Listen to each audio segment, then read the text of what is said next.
Good morning. Hydro carbon பேர் சம்பந்தமாக கதைச்சினான். அதில் நான் இப்போ பார்க்க போகிறது அல்கேன் என்று சொல்லப்படுகிற ஹைட்ரோ கார்பன் பேரிடு. அல்கைன்கள்கிட்ட பேரிடு பார்த்துட்டோம்னு சொன்னால் ஏனைய ஹைட்ரோ கார்பன் பேரிடுக்கு எங்களுக்கு இலகுவாக இருக்கும். சேதன சேர்வுகளை இலகுவாக பேரிடக்கூடியதாக இருக்கும். அதில் சொல்லப்பட்ட ரூல்ஸை நீங்கள் பாடமாக்கணும் என்பது அல்ல. ஒரு 2-3 தரம் வாசித்து ஒவ்வொரு கட்டமைப்புக்கும் பேரிடும் போது அதை நீங்கள் ரீகால் பண்ணி அதன்படி பேரிட்டால் தான் பேர் சரியாக அமையும். ஒரு கொஞ்ச நாளைக்கு நாங்கள் அதை யோசிச்சு அதன்படி பேரிட்ட அப்படின்னால் எங்கள் மைண்டில் தானாக செட் ஆகிடும். சரியான இப்போ நாங்கள் இன்றைக்கு அந்த ரூல்ஸை அடிப்படையாக கொண்டு கட்டமைப்புகளுக்கு பெயர் எழுதுறது சம்பந்தமாக பார்ப்போம். நான் உதாரணத்துக்கு ஒரு கட்டமைப்பு கொண்டு இப்போ கீறுறேன்.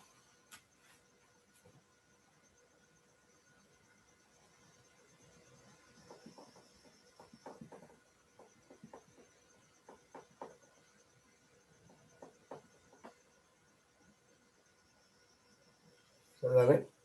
இந்த மாதிரி ஒரு கட்டமைப்பு கீறி இருக்குது. இதை உங்களுக்கு பிணைப்பில் காட்டினால் சில நேரத்தில் தெளிவாக இருக்கலாம்.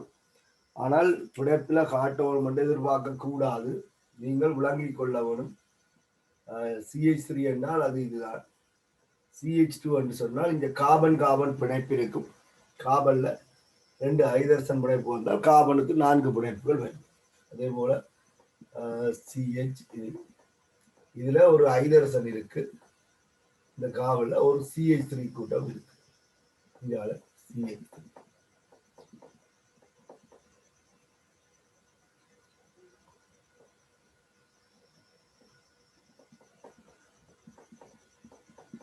சரியா? முதலாவது நாங்கள் சொல்லி இருக்கிறோம் கார்பனுக்கு இலக்கமிட வேணும் சொல்லி. அப்படி கார்பனுக்கு இலக்கமிட வேணும் என்று சொன்னால் கார்பனுக்கு இலக்கமிட வேணும் என்று சொன்னால் ஒரு முனையில் இருந்துதான் இலக்கமிட வேணும். சரிதான்? சாதாரணமாக இடையில உள்ள ஒரு கார்பன்ல இருந்து இலக்கமிட முடியாது. ஒரு முனையில் இருந்து இலக்கமிட வேணும். இப்ப கீறப்பட்டிருக்கிற இந்த கட்டமைப்பில எத்தனை முனை இருக்குது என்பதுல நீங்கள் தெளிவாக இருக்கணும். கீறப்பட்ட இந்த கட்டமைப்பில எத்தனை முனை இருக்குது என்பதை நீங்கள் தெளிவாக. அப்ப முனை கண்டுபிடிக்கிறது கவனமாக இருக்க வேண்டும். ஏனென்று சொன்னால் முனையை நீங்கள் சரியான முறையில தெரிவு செய்யல என்று சொன்னால் தாய்ச்சங்களில் இருக்கிற கார்பன் எண்ணிக்கை மாறுபடும். சரிதான்? இதுல பாருங்க, கார்பன் தான் முனையாக இங்க கருதப்படுது. கார்பன் அணுவைத்தான் நாங்கள் முனையாக கருதுறோம். அப்ப கார்பன் பிணைப்பினூடாக நாங்கள் பயணம் செய்யும் போது அங்கால எங்களால போக முடியல, கார்பன் பிணைப்பு இல்லை என்று சொன்னால் அந்த இடம் அது நீங்க இருக்கிற அந்த கார்பன் தான் முனை. நாங்கள் இந்த கார்பன்ல இருந்து போவோம், கார்பன் பிணைப்பு கூடாக போவோம். இந்த கார்பன்ல இருந்து போவோம். இதுல ஒரு கார்பன் பிணைப்பு இருக்கு. அப்ப இங்க வரலாம். இதுல இங்கால ஒரு கார்பன் பிணைப்பு இருக்கு. ஆகவே இது முனை அல்ல. அப்ப இது போகலாம். இதுலயும் இங்கால ஒரு கார்பன் இருக்கு, இங்க போகலாம். இதுல இங்காலையும் கார்பன் இருக்கு, இங்காலையும் கார்பன் இருக்கு. சரி, நான் இந்த பக்கம் போனேன்னு சொன்னால் இடத்துல வந்துட்டேன். அங்கால போறதுக்கு கார்பன் பிணைப்பு இல்லை. ஆகவே இந்த கார்பன் ஒரு முனை. சரி, இந்த கார்பன் ஒரு முனை. ஏன் நாங்கள் கார்பன் பிணைப்பு கூடாக போகும்போது அங்கால போறதுக்கு கார்பன் பிணைப்பு இல்லை. அப்ப நாங்கள் நிற்கிற இந்த கார்பன் ஒரு முனை கார்பன். அதே மாதிரி நாங்கள் திருப்பி வந்தோம்னு சொன்னால் கார்பன் பிணைப்பு இதுல 2 போகலாம், 5 போகலாம். அப்ப இது முனையே இல்லை. இங்க வந்தோம்னு சொன்னா அங்கால போறதுக்கு இடம் இல்லை. ஆகவே இதுவும் ஒரு முனை கார்பன் செட். அப்படி நாங்கள் கார்பன் பிணைப்பு வந்தோம்னு சொன்னால் இதுல வந்தால் இஞ்சால போறதுக்கு எங்களுக்கு கார்பன் பிணைப்பு இல்லை. ஆகவே இதுவும் ஒரு முனை கார்பன். சரியா? அப்ப இந்த முனை என்பது சரியான முறையில இனங்காணப்பட வேணும். இதுல எக்ஸும் முனை, வையும் முனை, சற்றும் முனை. கீறப்பட்ட இந்த கட்டமைப்புல 3 முனை காவன்கள் இருக்கு. இது முனை அல்ல. காரணம் காவன் காவன் முனை பிஞ்சால இருக்கு, காவன் காவன் முனை பிஞ்சால இருக்கு. இதுல இருந்தோண்டு நாங்கள் 2 பக்கமும் நகரக்கூடியதாக இருக்கு. ஆகவே இதை நாங்கள் முனையாக கருத மாட்டோம். இதுவும் அப்படிதான், இங்காலையும் போகலாம் இங்காலையும் போகலாம். அப்ப இது முனை அல்ல. இதற்கு இங்கால போகலாம் இங்கால போகலாம் இங்கால போகலாம். அப்ப இது முனை அல்ல. இதுக்கு அங்கால போறதுக்கு காவன் காவன் முனைப்பு இல்லை. ஆகவே இது முனை. இதுக்கு இங்க வரலாம், இஞ்சால போறதுக்கு காவன் காவன் முனைப்பு இல்லை. அப்ப இது ஒரு முனை. இதுக்கு இஞ்சால போறதுக்கு இல்லை. ஆகவே இதெல்லாம் முனை. அப்ப முனை என்பது காபன் அணுவை நாங்கள் குறிக்கிறோம். இந்த ஐதரசனை பார்க்கிறேன். சரிதானே? ஓகே. அப்ப முதலாவதாக நீங்கள் செய்ய வேண்டிய வேலை, தரப்பட்ட கட்டமைப்பில முனையை கண்டுபிடிக்க வேண்டும். ஏனென்று சொன்னால் இலக்கமிட வேண்டும் என்று சொன்னால் முனையில் இருந்துதான் இலக்கமிட வேண்டும். நீங்கள் இலக்கமிட போறீங்கள் என்று சொன்னால் ஒன்றில் எக்ஸில உங்களோட இலக்கம் ஆரம்பிக்கணும், அல்லது வையில இலக்கம் ஆரம்பிக்கணும், அல்லது சட்டில இலக்கம் ஆரம்பிக்கணும். இதற்கு ஒன்று போட முடியாது. முனையில் இருந்துதான் இலக்கமிடப்பட வேண்டும்.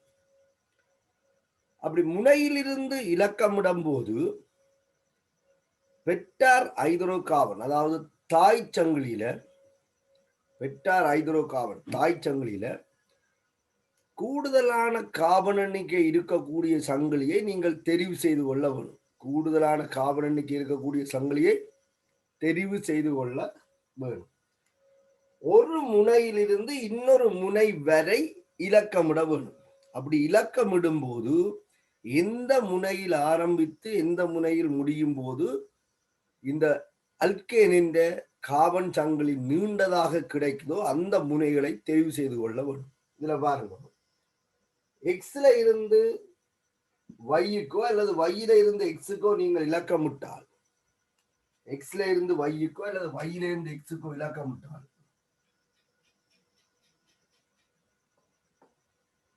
தாய்ச்சங்கிலியில 5 கார்பன் வரும். தாய்ச்சங்கிலியில 5 கார்பன் வரும். இங்கே இருந்து இலக்கமிட்டால் 1 2 3 4 5.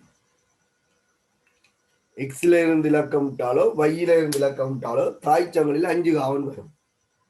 எக்ஸ்ல இருந்து சற்றுக்கு இலக்கமிட்டாலும் 5 கார்பன் வரும். எக்ஸ்ல இருந்து சற்றுக்கு இலக்கமிட்டாலும் 1 2 3 4 5 கார்பன் வரும். சட்டில இருந்து எக்ஸுக்கு இலக்கமிட்டாலும் 5 கார்பன் வரும்.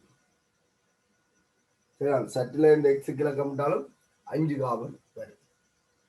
ஆனால்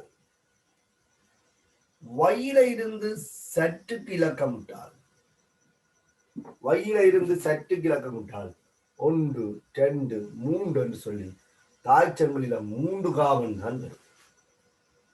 வையில இருந்து சற்றுக்கு இலக்கமிட்டால் தாய்ச்சங்கிலியில 3 கார்பன் தான் வரும். ஆகவே தாய்ச்சங்கிலில உள்ள கார்பன் எண்ணிக்கை வையில இருந்து சற்றுக்கு இலக்கமிட்டாலோ அல்லது சட்டில இருந்து வையிற்கு இலக்கமிட்டாலோ 3 கார்பனை தான் தரும்.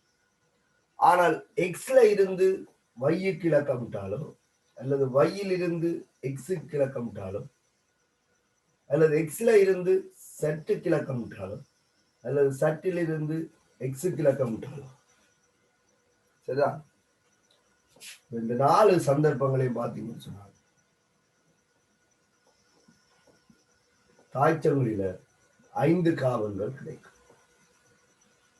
தாய்ச்சங்கிலியில 5 கார்பன்கள் கிடைக்கும். முதல் நீங்கள் முனையை இனங்காண்றீங்கள். அதன் பின்னர் ஒரு முனையில் இருந்து இன்னொரு முனைக்கு இலக்கமிடுகிறீர்கள். அப்படி இலக்கமிடும் போது மிக நீண்ட கார்பன் சங்கிலி தெரிவு செய்து கொள்ளப்பட வேண்டும். ஆகவே நீங்கள் வையில இருந்து சற்றுக்கோ அல்லது சட்டில இருந்து வையிக்கோ இலக்கமிடுவதை இந்த பேரிட்டில தவிர்த்து கொள்ள வேண்டும். நீங்கள் இதுல ஏதாவது ஒரு முறையில இலக்கமிட முடியும். ஆயினும் அடுத்தடுத்த விதிகளை நாங்கள் கைக்கொள்ள வேண்டும். நான் இதுல சொன்னது தாய்ச்சங்களின் எண்ணிக்கையை கண்டுபிடிக்கிறதுக்காண்டி சொல்லியிருக்கேன். இதுல எந்த முறையில நீங்கள் இலக்கமிட்டாலும் 5 காபன் வரும். ஆகவே தாய்ச்சங்களில் எக்ஸ்ல இருந்து வையா இருக்கலாம், அல்லது எக்ஸ்ல இருந்து செட்டா இருக்கலாம், அல்லது செட்டில இருந்து எக்ஸா இருக்கலாம். அப்படி நீங்கள் போட்டுக்கொள்வீங்க. இப்ப நாங்கள் என்ன செய்ய வேண்டும் என்று சொன்னால் இலக்கமிட வேண்டும். அப்படி இலக்கமிடும் போது பிரதியீட்டு கூட்டம் இருந்தால் பிரதியீட்டு கூட்டத்திற்கு குறைந்த இலக்கம் பெறக்கூடியவாறு காபன் சங்கிலிக்கு பெயரிட வேண்டும் என்று சொல்லி இன்னொரு விதிமுறையை நாங்கள் சொல்லியிருக்கோம். பிரதியீட்டு கூட்டம் இருந்தால் பிரதியீட்டு கூட்டத்திற்கு குறைந்த இலக்கம் பெறுமாறு இலக்கமிடப்பட வேண்டும். அப்ப பிரதியீட்டு கூட்டம் என்றா என்ன? பெற்றார் ஹைட்ரோ கார்பன்ல இருக்கிற ஐதரசனை இடம்பெயர்க்கின்ற கூட்டம் பிரதியீட்டு கூட்டம். இப்ப இது பெற்றார் ஹைட்ரோ கார்பனா இருக்கலாம், அல்லது இதுல இருந்து சட்டுக்கு பெற்றார் ஹைட்ரோ கார்பனா இருக்கலாம். அப்ப நீங்கள் கருதுற இந்த கார்பன்ல இருக்கிற ஒரு ஐதரசனை நாங்கள் எப்படி பார்ப்போம்? நாங்கள் இங்க இருந்து இங்க கருதுறோம்னு சொன்னால் இதுல இருந்த ஒரு ஐதரசனை இந்த CH3 கூட்டம் வந்து இடம்பெயர்த்ததன் அர்த்தம் அதை அனுப்பிட்டு தான் வந்து அந்த இடத்துல இருக்கு பிரதியிடப்பட்டு. ஆகவே இதற்கு பேர் பிரதியீட்டு கூட்டம். இப்ப நாங்கள் வெட்டார் ஹைட்ரோ கார்பனாக எக்ஸ்ல இருந்து வையை உள்ள கார்பன் எண்ணிக்கையை தெரிவு செய்வோமாக இருந்தால், வெட்டார் ஹைட்ரோ கார்பனாக எக்ஸ்ல இருந்து வை என்று சொல்லப்படுற கார்பன் எண்ணிக்கையை தெரிவு செய்வோமாக இருந்தால் இந்த கூட்டம் பிரதியீட்டு கூட்டமாக அமையும். ஏன்? வெட்டார் ஹைட்ரோ கார்பன்ல இருக்கிற ஒரு ஐதரசனை இடம்பெயர்த்திருக்கு. ஆகவே இதற்கு பிரதியீட்டு கூட்டம். அப்ப நாங்கள் இரண்டாவதா சொல்ற ரூல்ஸ் என்ன? பிரதியீட்டு கூட்டத்திற்கு குறைந்த இலக்கம் பெறக்கூடியவாறு கிட்டிய முனையிலிருந்து இலக்கமிட வேண்டும் என்று சொல்றோம். அப்ப பிரதியீட்டு கூட்டத்தை நாங்கள் அடையாளப்படுத்திட்டோம். இந்த பிரதியீட்டு கூட்டத்திற்கு குறைந்த இலக்கம் பெற வேண்டும். எண்ணிடலின் போது குறைந்த இலக்கம் பெறவும். எக்ஸ்ல இருந்து இலக்கமிட்டால் இந்த பிரதியீட்டு கூட்டம் 4 என்று இலக்கமிடப்பட்ட காவல்ல அமையும். ஆனால் வையில இருந்து இலக்கமிட்டால் பிரதியீட்டு கூட்டம் 2 என்ற இலக்கத்தில அமையும். எக்ஸ்ல இருந்து வையும் 5 காவன் தான், வையில இருந்து எக்ஸும் 5 காவன் தான். நாங்கள் அடுத்த ரூல்ஸை நீங்கள் பார்க்கும்போது பிரதியீட்டு கூட்டத்திற்கு குறைந்த இலக்கம் பெறணும் என்றால் இலக்கமிடும் போது வையிலிருந்து எக்ஸுக்கு இலக்கமிடவும், ஆகவே எக்ஸிலிருந்து வையை நோக்கி இலக்கமிடுதல் இந்த இடத்துல தவறாக அமையும். அப்படி இலக்கமிடும் போது பிரதியீட்டு கூட்டம் 4 வரும், இப்படி இலக்கமிடும் போது 2 வரும். ஆகவே இந்த முனையில இலக்கமிடுவதை தவிர்த்து கொள்ள வேணும். இதெல்லாம் போட்டு இப்படி அழிச்சு கொண்டு நிற்க கூடாது. கண்ணால பார்த்தோன்னு உங்களுக்கு விளங்க வேணும் எங்கே இருந்து நாங்கள் ஆரம்பிக்க வேண்டும் சொல்லி. ஆகவே வையில இருந்து எக்ஸுக்கு இலக்கமிட்டமாக இருந்தால் இந்த பிரதியீட்டு கூட்டம் 2 அமையும். சரிதானே? அடுத்து நாங்கள் பெயரிடும் போது பிரதியீட்டு கூட்டத்திற்கான பெயரை எழுதித்தான் வெட்டார் ஹைட்ரோ கார்பன் பெயர் எழுதுவோம். இங்க ஒரே பிரதியீடு இருப்பதால நாங்கள் பிரதியீட்டின் பெயரை எழுதலாம். ஆனால் ஒன்றிற்கு மேற்பட்ட பிரதியீடுகள் காணப்படுமாயின் பிரதியீட்டு பெயரின் ஆங்கில அகர வரிசைக்கு முன்னுரிமை அளிக்க முடியும். பிரதியீட்டு பெயரின் ஆங்கில அகர வரிசைக்கு முன்னுரிமை அளித்து முதல்ல எந்த பிரதியீடு எழுதணும் சொல்லி எழுதணும். அப்ப பிரதியீடு வந்து எந்த தானத்தில் இருக்குது என்பதை நாங்கள் சுட்டி காட்ட வேண்டும். பாருங்க, இதுல கார்பன் 2ஆம் இலக்க கார்பன்ல தான் இந்த மெதைல் பிரதியிடப்பட்டிருக்கு. ஏன்னு சொன்னால் இதுலையும் பிரதியிடப்பட்டிருக்கலாம். இதுல பிரதியிட்டால் இது ஒரே அது ஒரே போயிடும். பேரிடும்போது கட்டாயம் அது எத்தனையாவது காவல்ல இருக்குது என்பதை நீங்கள் என்ன சொன்னால் குறிப்பிட வேண்டும். அப்ப இலக்கம் ஒன்று வரப்போகுது. அப்ப இலக்கமிடும்போது இலக்கத்திற்கும் எழுத்துக்கும் இடையில நான் சொன்னான் ஹைஃபன் ஒரு டேஸ் ஒன்று பாவிக்க வேண்டும்.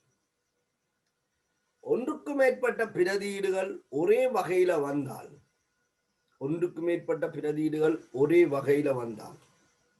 இப்ப CH3ல 2-3 பிரதியீடு வந்தால் அதற்கு நாங்கள் சில முச்சேர்க்கைகளை பாவிக்க வேண்டும். ஒவ்வொரு பிரதியீடும் எத்தனையாவது காவல்ல இருக்குது என்பதை குறிப்பிட வேண்டும். அப்ப 2 பிரதியீடு வந்தால், ஒரே வகையில 2 பிரதியீடு வந்தால் அது சில நேரத்துல 2 வகையான தானத்துல இருக்கலாம், அல்லது ஒரே தானத்துல இருக்கலாம். ஒரே தானத்துல இருந்தால் நீங்கள் ரெண்டிலேயே இன்னொரு பிரதியீடும் இருக்கலாம். 2,2 என்று எழுதும். இலக்கங்களுக்கு இடையில கம போட வேணும் என்று சொல்லியிருக்கு. அப்ப 2,2 அல்லது 3,2,3 இந்த மாதிரி இலக்கம் விட்டுக் கொள்ள வரும். அப்ப நீங்கள் எத்தனை இலக்கம் விடுறீங்களோ அதற்கு ஏற்ப அந்த டை, ட்ரை, டெட்ரா, பென்டா, ஹெக்ஸான்னு சொல்லப்படுகிற முச்சேர்க்கைகளை சேர்த்து பேரிட்ட பார்க்கணும். முச்சேர்க்கைக்கு அல்பபெட் ஆர்டர் பார்க்கறேன். பிரதியீட்டின் பேருக்கு தான் அகர வரிசைக்கு முன்னுரிமை அளிக்கிறது. சரி, அப்ப இலக்கங்களுக்கு இடையில ஹமவும் இலக்கத்திற்கும் எழுத்திற்கும் இடையில ஹைஃபன் டேஸும் பயன்படுத்தப்படும். இடைவெளியின்றி சிறிய ஆங்கில எழுத்துல எழுதி முடிக்கப்படும். பிரதியீட்டு பெயரை தொடர்ந்து ஹைட்ரோ கார்பன் பெயர் வரும். இது ஒரு நிரம்பிய ஹைட்ரோ கார்பன். இங்க பைப்புணைப்பு இல்லை. தாய்ச்சங்கிலின் கார்பன் எண்ணிக்கைக்கு ஏற்ப அடிப்பெயரை நீங்கள் தெரிவு செய்வீங்கள். அது ஏற்கனவே நீங்கள் படிச்சிருக்கிறீர்கள். மெத்தில் இருந்து டெக் வரைக்கும் நான் சொல்லி இருக்கிறேன். எங்களோட சிலபஸ் வந்து தாய்ச்சங்கிலில் 6 கார்பன்களுக்கு மேல அனுமதிக்கவில்லை. ஆகவே மேக்சிமம் நாங்கள் தாய்ச்சங்கிலிக்கு கார்பன் எண்ணிக்கை போடும்போது 6 வரக்கூடியவாறு தான் ஒரு ஃபைனல் பேப்பர்ல தீர்மானிக்கப்படும் என்று நினைக்கிறேன். ஆனாலும் நாங்கள் அங்கே 1-2 கூட பார்க்கறதால எங்களுக்கு ஒரு நஷ்டம் இல்லை. எங்களோட சிலபஸ் அப்படி வரையறுக்கப்பட்டிருக்கு. 6 கார்பன் தாய்ச்சங்கிலியில் இருக்கக்கூடியவாறு இருக்கிற சேர்வைகளுக்கு தான் பேரிட சொல்லி. சரிதானே? அப்ப நான் 10 வரைக்கும் உங்களுக்கு தந்திருக்கேன். அப்ப இதுல வந்து பெற்றார் ஹைட்ரோ கார்பன் என்பது ஒரு முனையில இருந்து இன்னொரு முனையில இலக்கமிடும் போது அதுக்குள்ள உள்ளடங்குற கார்பன் தான் பெற்றார் ஹைட்ரோ கார்பன் சொல்றோம். அப்ப இங்க பாத்தீங்கன்னா இங்கே இலக்கமிடும் போது இது இது இது இது இது இதான் தாய்ச்சங்கிலில உள்ள அங்கத்தவர்கள். இவர் இல்லை, இவர் பிரதியீடு. அப்ப தாய்ச்சங்கிலில இருக்கிற கார்பன் எண்ணிக்கை என்று கேட்டால் 5 என்று குறிப்பிட வேணுமே தவிர 6 என்று சொல்லக்கூடாது. இதுல 6 கார்பன் இருக்குதான். ஆனா இந்த கார்பன் தாய்ச்சங்கிலில் ஒரு அங்கத்தவர் இல்லை. இலக்கமிடும் போது அந்த இலக்கங்கள் கிடைக்கும் அந்த அங்கத்தவர்களுக்கு. அப்ப இந்த இலக்கம் ஒரு முனையிலிருந்து இன்னொரு முனைக்கு இலக்கம் 5 தான் வருதுண்டா பெற்றார் ஹைட்ரோ கார்பன் அடிப்பெயர் 5ற்குரியதாக இருக்கும். அவங்க பென்ட் என்ற ஒரு சொல்லு உள்ளாக்கப்படும். அடுத்ததாக நாங்கள் விகுதி சொல், ஒரு இணைப்பு சொல் பார்த்து கொள்ளுகிறோம். அது வந்து இந்த ஹைட்ரோ கார்பன் என்பதை குறித்து கொள்ளும். அடிப்பெயரை மட்டுமே எழுதி போட்டு பெயரிடையிலாது. ஏன்னா ஒன்று அல்கேனா இருக்கும், இல்லை அல்கீனா இருக்கும், அல்லது அல்கைனாக இருக்கும். இதுல கார்பன் கார்பன் பைப்புணைப்பு இல்லை, அதாவது நிரம்பாத சேர்வை இல்லை என்பதால நாங்கள் ஏன் என்று சொல்லப்படுகிற விகுதி சொல்லை சேர்த்து கொள்ளுவோம்.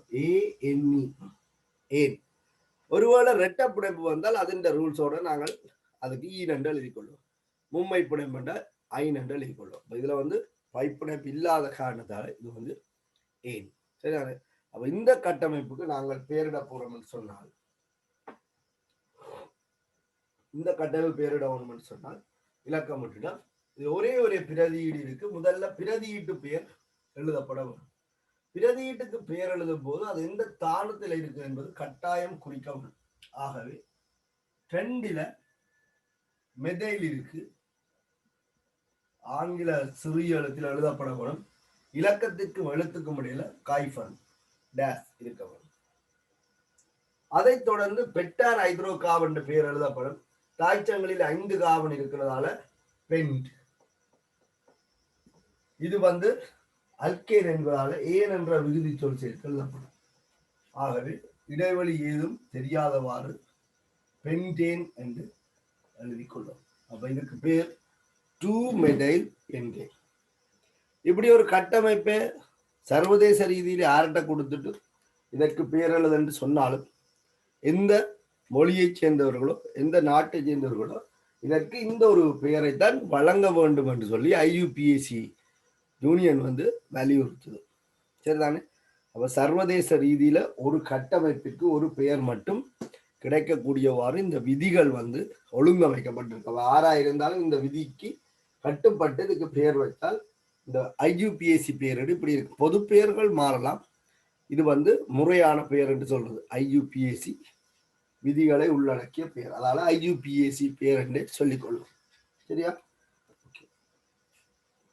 இனி நாங்கள் கீழப்போற ஒவ்வொரு கட்டமைப்பிலையும் நீங்கள் இதுகளை கருத்துல கொண்டு பெயரிட வேணும். உங்களுக்கு நான் 7 ரூல்ஸ் சொல்லி இருக்கேன் போன வகுப்புல. 7 ரூல்ஸையும் நீங்க ஓரளவுக்கு திருப்பி திருப்பி திருப்பி சொல்லி சொல்லி செய்தீங்கன்னு சொன்னால் பாடம் வந்துடும். பாடமாக்கணும்ன்ற தேவை இல்லை. நீங்கள் செய்கிற அனுபவம் தான் உங்களுக்கு என்ன செய்ய முடியாது, ஞாபகத்துல நிற்கும். சரியா? நான் இதை அழிச்சு கொண்டு அடுத்த கட்ட கீழே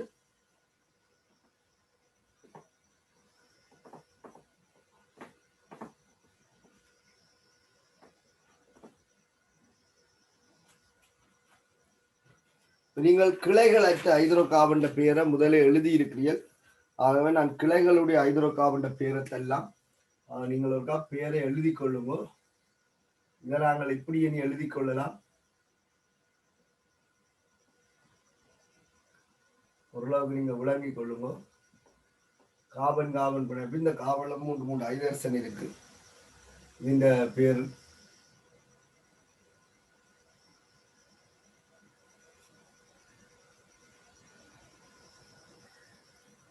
இந்த பேரை நீங்களா சுயமா எழுதினீங்கன்னு சொன்னால் நான் இப்ப திருத்த சுகமா இருக்கும்.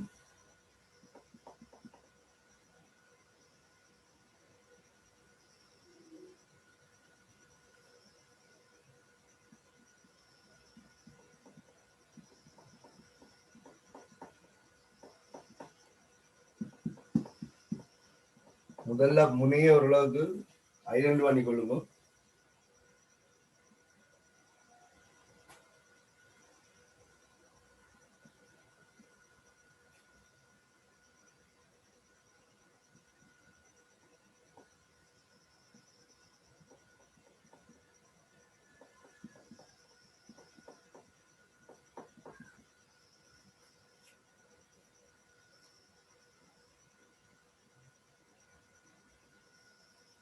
சரியா?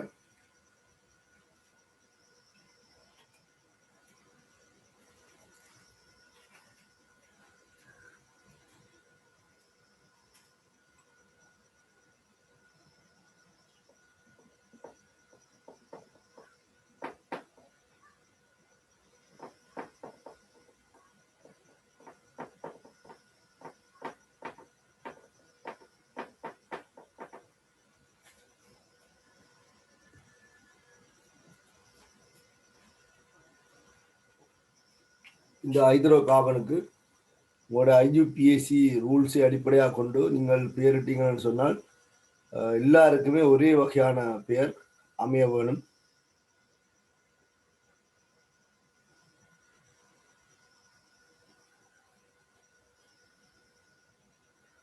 இதுல இதற்கு 3 முனை இருக்கு. இதொரு முனை, இதொரு முனை, இதொரு முனை. இது முனை அல்ல, அங்கால 3 பாதை இருக்கு. ஆகவே 3 முனை இருக்கு. நீங்க எந்த ஒரு முனையில இருந்து விளக்கப்படலாம். இலக்கமிட்டால் தாய்ச்சங்களில 3 கார்பன் வரும். சரி, இதுக்கு ஆளை இலக்கமிட்டாலும் 3 கார்பன் வரும். நாங்கள் இதை தாய்ச்சங்கிலியாக தெரிவு செய்தால், இங்கே இருந்து இங்கே தாய்ச்சங்கிலியாக தெரிவு செய்தால், இதுல இருந்து ஒரு ஐதரசனை இந்த கூட்டம் பிரதியீடு செய்திருக்கு. ஆகவே இது பிரதியீட்டு கூட்டம். இந்த பிரதியீட்டு கூட்டத்தின் பெயர் மெத்தைல். ஏற்கனவே நாங்கள் இது சம்பந்தமாக கதைச்சிருக்கோம். இதற்கு பேர் மெத்தைல். இந்த மெத்தைல் எங்க பிரதியிடப்பட்டிருக்குன்னு சொன்னால் இந்த 2வது காவல்ல பிரதியிடப்பட்டிருக்கு. ஆகவே பெயரிடும் போது 2-மெத்தைல் மெத்தைல். தாய்ச்சங்களில 3 காவல் இருக்கிறால புரோப் என்று வரும். புரோப். இது அடி அல்கைடாக இருக்கிறதால புரோப்பேன் என்று சொல்லி நீங்கள் எழுதி கொள்ளலாம். அடி அல்கைடா இருக்கிறதால இதுக்கு பேர் புரோப்பேன். அப்ப 2-மெத்தைல் புரோப்பேன். இங்க இருந்து இங்க வரைக்கும் இடைவெளி விடக்கூடாது. எழுத்துகளுக்கு இடையிலான சாதாரண இடைவெளியோட இந்த பெயர் எழுதப்பட வரும். ஒரு சில இடங்கள்ல தான் பேர் பிரியும், இடைவெளியை பிரியும். அதுகள் வார சந்தர்ப்பத்தை நான் குறித்து கொள்றேன். அது வரைக்கும் நீங்கள் இடைவெளி இல்லாமல் பெயரிட்டு எழுதி கொள்ளுங்கள். நம்ம முதலாவது கட்டமைப்புக்கு பெயர் 2-மெதைல் புரோப்பேன். இந்த முடிவு கவனம். ANE propane. இது மாறிச்சுன்னு சொன்னால் அது வேறு ஒரு ஹைட்ரோ கார்பன் பேரை கொடுத்துரும். அப்ப ANE முடியும். ஏண்டா இது வந்து பைப்பிணைப்பை கொண்டிராத நிரம்பிய ஹைட்ரோ கார்பன். நிரம்பிய ஹைட்ரோ கார்பன் பேர் ஏனென்று தான் முடியும். இதுல பார்ப்போம், இதொரு முனை, இதொரு முனை, இதொரு முனை. இங்க இருந்து இங்க இலக்கம் உள்ள நான் இப்ப இது 1, 2, இது 3, இது 4. ஒரு முனையில இருந்து இன்னொரு முனைக்கு இலக்கம் விட்டா சரி. கட்டாயம் இப்படி நேரே இருந்தா தான் இலக்கம் விடணும்ன்ற அவசியம் இல்லை. நீங்கள் இலக்கம் உடைக்க 4 வருது, இப்படி இலக்கம் விட்டாலும் 4. நான் இந்த முறை தாய்ச்சங்களையும் இப்படி தெரிவு செய்து கொள்றேன். ஏன், ஒரு முனையிலிருந்து இலக்கம் இன்னொரு முனைக்கு இடும்போது காவல் நிற்கக்கூடிய சங்கிலி இது எடுக்கிறாது. இது 3.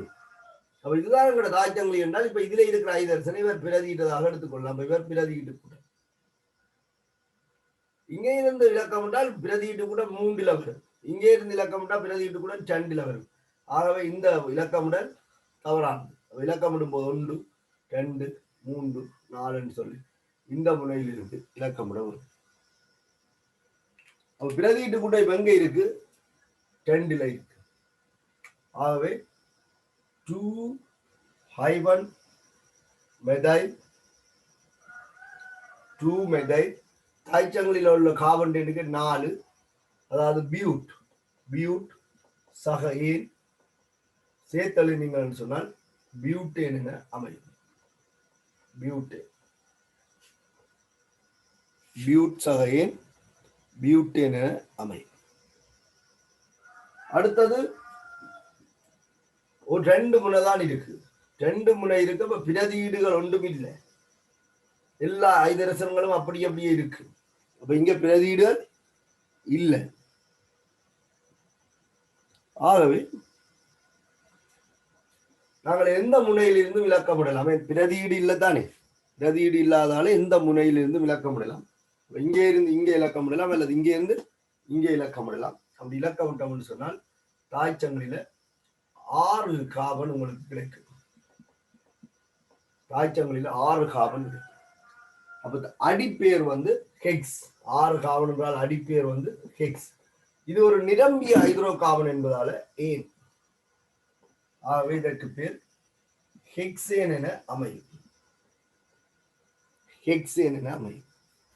இப்படி கிளைகளற்ற ஹைட்ரோ கார்பன்களை அவர்கள் என் என்ற ஒரு நொட்டேஷனால குறிப்பிடுறது. என் சிமோல் என் டேஸ் ஹெக்சேன் என்று சொல்லி இது குறிப்பிடப்படலாம்.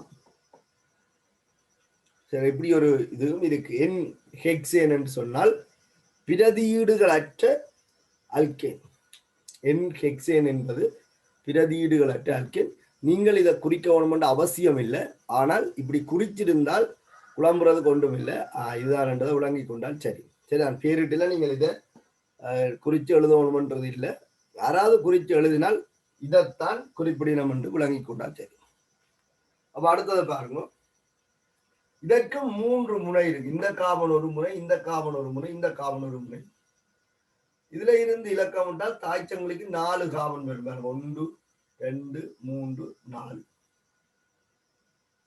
அதே மாதிரி இங்க இருந்து அங்க இலக்கம் விட்டோம்னு சொன்னால் 1, 2, 3, 4, 5, 6 வரும். அப்ப இது எக்ஸ் என்ற முனை, இது y என்ற முனை, இது சட் என்ற முனை என்று சொன்னால் எக்ஸ்ல இருந்து சட்டுக்கு இலக்கம் இடையிலாது. ஏன், தாய்ச்சங்களில 4 கார்பன் தான் வருது. ஆனா எக்ஸ்ல இருந்து வைக்கு இலக்கமிட்டால் தாய்ச்சங்களில 6 கார்பன் வருது. இதுல நீங்கள் வையில இருந்து இலக்கமிட்டாலும் பிரதியீடு 3வது காவலான் வரும். எக்ஸ்ல இருந்து பிரதியிட்டாலும் பிரதியீடு 3வது காவலான் வரும். ஆகவே எந்த முனையிலிருந்தும் இலக்கமிடலாம். எக்ஸ் அல்லது வை என்று சொல்லப்படுகின்ற எந்த முனையிலிருந்தும் இலக்கமிடலாம். அப்படி இலக்கமிட்டால் உங்களுக்கு 3-மெதைல்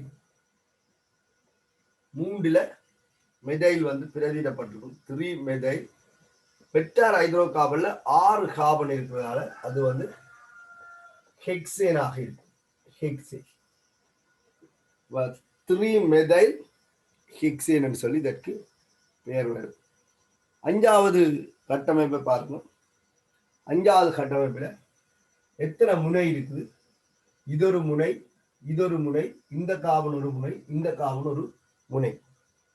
அதாவது 4 முனைகள் இருக்கு. நாங்கள் ஏ பி சி டி என்று சொன்னால் 4 முனைகளை பார்க்கலாம். ஒரு முனையிலிருந்து இன்னொரு முனைக்கு இலக்கமிடும் போது நீண்ட காபன் சங்கிலியை தெரிவு செய்யணும் என்று சொல்லியிருக்கு. ஏயில இருந்து பிக்கு இலக்கமிட்டால் 3 காபன் தான் தாய் சங்கிலியில வரும், வெற்றார் ஹைட்ரோ கார்பன்ல வரும். அதே மாதிரி பியில இருந்து டிக்கு இலக்கமிட்டாலும் 3 தான் வரும். ஏயில இருந்து சிக்கு இலக்கமிட்டாலோ சியில இருந்து ஏக்கு இலக்கமிட்டாலோ உங்களுக்கு 4 காபன் வாரதை பார்க்கலாம். ஆகவே இதெல்லாம் இனி நீங்க டிஸ்கஸ் பண்ணி கொண்டிருக்காமல் கண்ணால பார்த்தோன்னே எந்த காபனுக்கூடாக இலக்கமிட வேண்டும் என்பதை நீங்கள் விளங்கிக் கொள்ள வேண்டும். ஆகவே இதற்கு 1 2 3 4 அப்படி இலக்கம் இடும்போது அந்த இலக்கத்திலே ஒரு ஆக்களா வாராக்களை தான் நாங்கள் வெக்டார் ஹைட்ரோ கார்பன் என்று சொல்லிக்கொள்றோம். அப்ப இதுல 1ல இருந்து 4 வரைக்கும் இலக்கமிடப்பட்ட கார்பன்கள் எல்லாம் வெக்டார் ஹைட்ரோ கார்பன். இலக்கமிடப்படாமல் இருக்கிற இந்த பி கார்பன், இந்த D carbon vector hydrocarbon இல்லை. இவர்களை பார்த்தீங்கன்னு சொன்னா இதுல 2 ஐதரசன் இருந்தது, அந்த ஐதரசனுக்கு பதிலாக இந்த கூட்டம் இருக்கு, அதாவது மெதைல் கூட்டம் இருக்கு. ஆகவே இதற்கு பெயர் பிரதியீட்டு கூட்டம். அப்ப பிரதியீட்டு கூட்டம் என்று சொன்னா உங்களுக்கு நான் சொல்லி இருக்கிறேன், ஹைட்ரோ கார்பன் சேர்வையில ஐதரசனை இடம்பெயர்க்கும் கூட்டம் பிரதியீட்டு கூட்டம் சொல்லி. அப்ப இது ஒரு பியூட்டேனாக இருந்தால் அந்த பியூட்டேன்ல 2 ஐதரசன் இருந்திருக்கும். அதுல இந்த 2 ஐதரசனும் இப்ப இல்ல, இடம்பெயர்க்கப்பட்டுட்டு அதுல யார் இருக்குதுன்னு சொன்னால் அற்கையில் கூட்டம் இருக்கு. ஆகவே இந்த அற்கையில் கூட்டம் ஒரு பிரதியீட்டு கூட்டம். இந்த கட்டமைப்புல 2 பிரதியீட்டு கூட்டம் இருக்கு, ஒரே வகையான 2 பிரதியீட்டு கூட்டம் இருக்கு. ரெண்டுமே மெதைல், ரெண்டுமே மெதைல், ரெண்டுமே மெதைல் பிரதியீடு. ரெண்டுமே 2 என்று சொல்லப்படுகிற கார்பன்ல தான் காணப்படுது. அவர் 2 தானம் நீங்கள் குறிப்பிடப்பட வேண்டும். ரெண்டும் ஒரே தானத்துல இருக்க, ஒரே தானத்துல இருக்க ஒரு காப்போட்டா காணும் என்று நினைக்க கூடாது, வெவ்வேறு தானத்திலையும் அமையலாம். ஆகவே நீங்கள் ஒரே தானத்துல 2 தடவை 2 இருந்தால் 2 தரம் எழுதணும். 2,2 அதான் சொல்லுங்க, இலக்கங்களுக்கு இடையில் கமா போடப்பட வேண்டும் சொல்லி. ஒரே பிரதியீடு ஒன்றுக்கு மேற்பட்ட தடவைகள் வரும்போது முச்சேர்க்கை பயன்படுத்தப்படும், அதான் டை. இலக்கத்திற்கு வலுத்துக்கும் மேல காய்ஃபல் டேஸ், சரிதான்.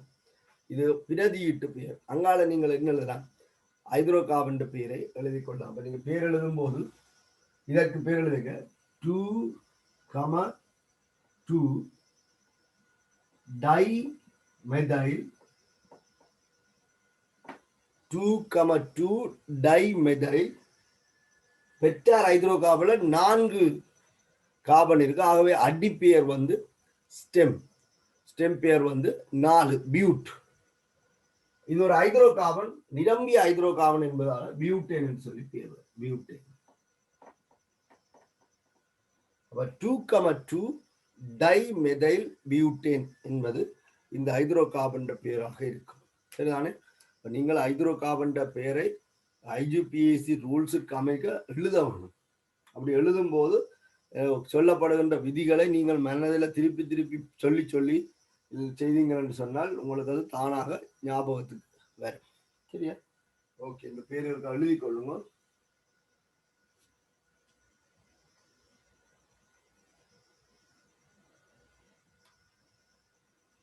இன்னொரு கட்டமைப்பை நான் இதில் எழுதுறேன், 6வது கட்டமைப்பாக CH3. இதில் ஒரு பிரதியீடு. இந்த கட்டமைப்புல இப்படி எழுதலாம். இனி இதெல்லாம் இப்படி நாங்கள் எழுத மாட்டோம், பிறப்பில காட்ட மாட்டோம், நீங்க விளங்கிக் கொள்ளணும் இப்படி, சரியா. இதுலயும் 4 முனை இருக்கு, இதொரு முனை, இதொரு முனை, இதொரு முனை, இதொரு முனை, இதொரு முனை. இந்த முனையில இருந்து இந்த முனைக்கு இலக்கமிட்டீங்கன்னு சொன்னா தாய்ச்சங்கிலியில 4 கார்பன் வரும். அல்லது இந்த முனையில இருந்து இந்த முனைக்கு இலக்கமிட்டாலும் தாய்ச்சங்கிலியில 4 கார்பன் வரும். இதுல இருந்து இதுல இலக்கமிட்டாலும் தாய்ச்சங்கிலியில 4 கார்பன் வரும், சரிதானே. நான் இங்க இருந்து இப்ப இலக்கமிடுறேன் 1 2 3 4 சொல்லி. அப்ப 2லயும் ஒரு பிரதியீடு இருக்கு, 3லயும் ஒரு பிரதியீடு இருக்கு. இங்கே இருந்து இலக்கமிட்டாலும் 2லையும் 3லையும் ஒரு பிரதியீடு வரும். ஆகவே இதுல நீங்க எந்த முனையிலிருந்து இலக்கமிடலாம். இப்ப பேரிடும் போது 2,3 3,2 என்று எழுதுவது பொருத்தப்பாடற்றது. 2,3 2லையும் 3லையும் பிரதியீடு இருக்குது. அவர் பிரதியீட்டு பேர் முதல்ல எழுதப்பட வரும். அப்ப 2,3 ஹைஃபன் மெதைல்லாம் பிரதியிடப்பட்டிருக்கு. அது 2 தடவை இருக்கிறதால டை மெதைல். நீங்க எத்தனை இலக்கம் இதுல பாவிக்கிறீங்களோ அத்தனை பெறப்போகுது. 2 3 2 தடவை பாவிக்கால் இதுல டை மெதைல். தாய்ச்சங்களில 4 காவல் இருக்குது. ஆகவே பியூட்டேன். இதுக்கும் என்ன வித்தியாசம்? இது 2 பிரதியீடும் ஒரே காவல்ல இருக்கு. பாருங்க, 2 பிரதியீடும் ஒரே காவல்ல இருக்கு. மற்றபடி உண்டு. இதுல 2 பிரதியீடும் வெவ்வேறு காவல்ல இருக்கு. ஆகவே இதுக்கும் வேற பேர், இதுக்கு வேற பேர் வரும். வேண்டாம், அது ஒரு கட்டமைப்பு, இது இன்னொரு கட்டமைப்பு. சரிதான். அப்ப இந்த கட்டமைப்புகளுக்கு பௌதீக ரசாயன இயல்புகள் வேறுபடும். நாங்கள் அங்காலே அதை பற்றி கலந்து ஆலோசிப்போம். இப்போ நீங்கள் இதை பேர் எழுதி கொள்ளுங்க. இது கட்டாகும், உடனே ஜாயின் பண்ணிக்கொள்ளுங்க. பேரை பார்த்து எழுதி கொள்ளுங்க.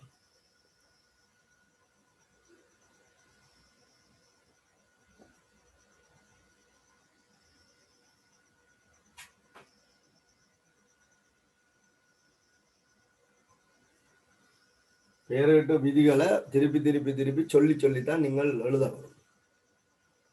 இப்படி சொல்லி எழுதினீங்கன்னு சொன்னால் அதை